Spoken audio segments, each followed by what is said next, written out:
This is Math 210. I'm going to do another example from section 3.4, price elasticity of demand. So this is our form here. Price elasticity of demand is just a measure of how sensitive demand is, or the quantity of items people are willing to buy in response to changes in price.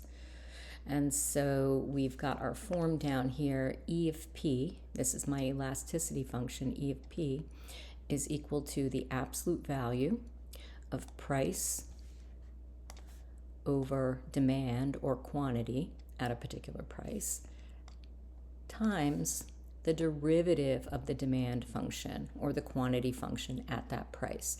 So Q of P is just another way of saying D of P. It is just our demand. Okay, so just because we have a Q versus a D, Q in this case is saying quantity, which is the same thing as demand. So sometimes you should be able to kind of go back and forth. So long as they tell you that you have a demand function, whatever they call it here, we're calling it D of P instead of Q of P. This is saying the quantity function. All right, so now this problem has given us a number of different things. It's telling me the demand at $96 is 2.8. So when I price my items at $96, people are willing to buy 2.8 items. Then it's telling me D prime of 96, the derivative of my demand function at that same price is negative 0.4. I could also say over 1. So for every increase in $1 price, demand is going down by 0.4. And then lastly, it wants us to find the actual elasticity of demand at that price, $96. So we're given that price is equal to $96. And so we're going to go to our elasticity function, E of P. I'm going to put in a particular price, and then that's going to give me an output that tells me how sensitive demand is at that price.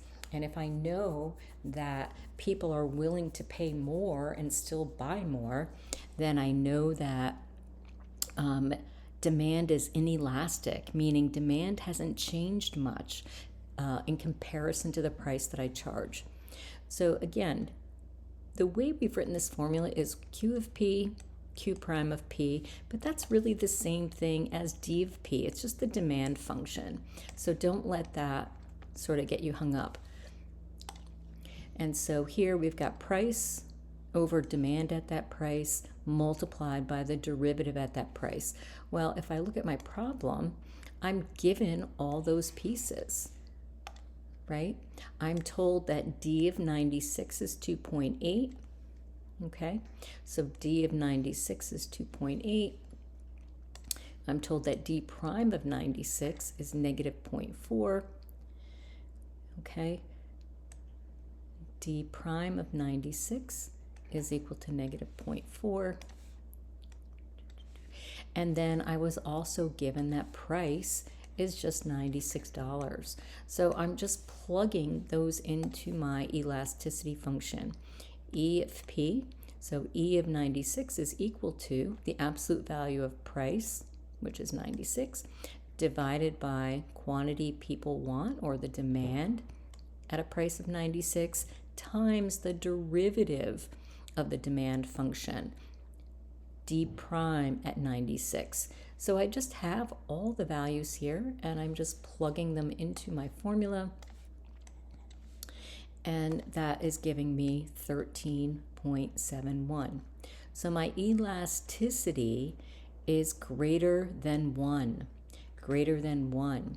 So if elasticity is greater than 1, that means that demand is elastic at that price. So when I charge $96, people, if I raise price a little bit, they're not going to buy as many items. And in fact, they're going to buy much less items in relation to that increase in price. So that means that I should lower price to increase revenue, because a little bit lower in price, my demand is going to go up more than the amount that I'm losing.